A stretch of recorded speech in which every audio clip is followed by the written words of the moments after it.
અમદાવાદના નરેન્દ્ર મોદી સ્ટેડિયમમાં આજે આઈપીએલની રોમાંચક જંગ જામશે, જેમાં ગુજરાત ટાઇટન્સ અને કોલકાતા નાઇટ રાઇડર્સ સામસામે ટકરાશે. હોમ ગ્રાઉન્ડ પર રમી રહેલી ગુજરાતની ટીમ પ્રશંસકોના ઉત્સાહ વચ્ચે જીત મેળવવાના આશય સાથે મેદાનમાં ઉતરશે, જ્યારે કે કોલકાતાની ટીમ પણ મજબૂત પડકાર આપવા તૈયાર છે. દુનિયાના સૌથી મોટા સ્ટેડિયમમાં યોજાનારી આ હાઈ વોલ્ટેજ મેચ જોવા માટે હજારો ક્રિકેટ પ્રેમીઓ ઉમટી પડશે. બંને ટીમો વચ્ચેની આ સ્પર્ધા અત્યંત રસાકસી ભરી બની રહેશે.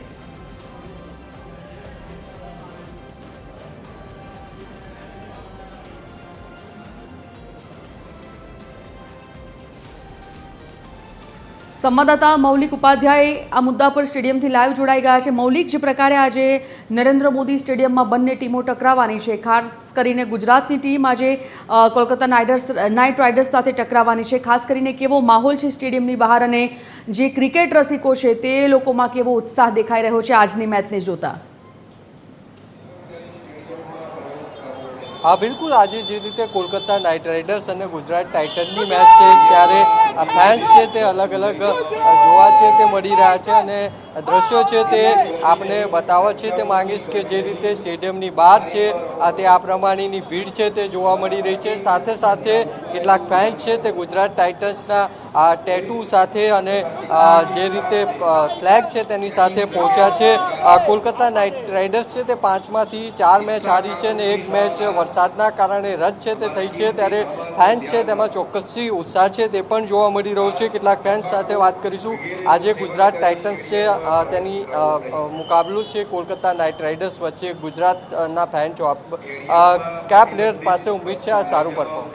देखो, मेरा नाम अरुण हरियाणी, मैं अहमदाबाद गुजरात से हूँ. मैं यहाँ पर जब से स्टेडियम बना वर्ल्ड का सबसे बड़ा स्टेडियम नरेंद्र मोदी स्टेडियम, और हमारा गुजरात टाइटन का होम ग्राउंड है, तो हर बार मैं चेयरअप करने आता हूँ. और आज जो है गुजरात टाइटन जीतेगा. जैसे मैं आपको पिछले साल में आपको बताऊं, हमारे 3 जो खिलाड़ी है जबरदस्त फॉर्म में, शुभमन गिल, साई सुदर्शन, जोस बटलर, पिछले साल भी जबरदस्त फॉर्म में थे, इस बार भी जबरदस्त फॉर्म में. अब पूरी की पूरी टीम जबरदस्त फॉर्म. मोहम्मद सिराज है, साई किशोर, जबरदस्त हमारे जो खिलाड़ी है, पूरी की पूरी टीम फॉर्म में है. मैं चाहूंगा 2022 की जीत फिर जीटी करेगा रिपीट इसी स्टेडियम में, वर्ल्ड के सबसे बड़े स्टेडियम है नरेंद्र मोदी स्टेडियम में. हमने गुजरात टाइटन से फर्स्ट 2022 में ट्रॉफी उठाई थी, और मुझे लगता है 2026 में भी ये गुजरात टाइटन से हम ही ट्रॉफी उठाएंगे. आप શું કહેશો જે રીતે આજે મુકાબલો છે ગુજરાત ટાઇટન્સના ફેન છો આપ, કેટલી ઉમ્મીદ છે? ગુજરાત જ જીતશે. ગુજરાત જ જીતશે. પ્લેયર્સ પર પરફોર્મન્સ? શુભમ ગિલ, પ્રિન્સ રમશે આજે, સેન્ચુરી બાકી છે. ઉમ્મીદ એટલે આ રીતે ફેન છે તેમાં ઉત્સાહ છે તે જોવા મળી રહ્યો છે અને ગુજરાત ટાઇટન્સને સપોર્ટમાં પહોંચ્યા છે.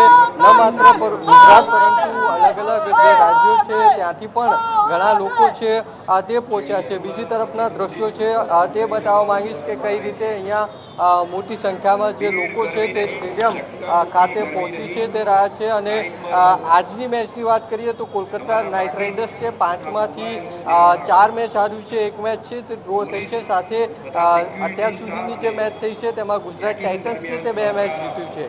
એટલે બંને ટીમ છે તેનું પરફોર્મન્સ જે પ્રમાણેની ટીમ છે તે પ્રમાણેનું નથી રહ્યું. ચોક્કસથી કોલકાતા નાઇટ રાઇડર્સની વાત કરીએ તો જોસ બટલરનું ફોર્મ પાછું આવ્યું છે તે પોઝિટિવ પોઈન્ટ છે. સાથે કોલકાતા નાઇટ રાઇડર્સના બેટ્સમેન છે તે પછી જીકે રાણે હોય કે અન્ય બેટ્સમેન, તેમનું પરફોર્મન્સ છે તે જોવા નથી મળ્યું અને તેના જ કારણે સતત 4 હારનો સામનો છે તે કરવો પડ્યો છે. બોલરની વાત કરીએ ગુજરાત ટાઇટન્સના તો પ્રસિદ્ધ ક્રિષ્ના છે તે જબરજસ્ત ફોર્મમાં છે અને કોલકાતા નાઇટ રાઇડર્સના બેટ્સમેન રઘુવંશી છે તેમને અત્યાર સુધીની મેચમાં 250 ફટકારી છે. એટલે આજનો મુકાબલો છે ચોક્કસથી રોમાંચક બનશે. જી, ધન્યવાદ જાણકારી બદલ મૌલિક.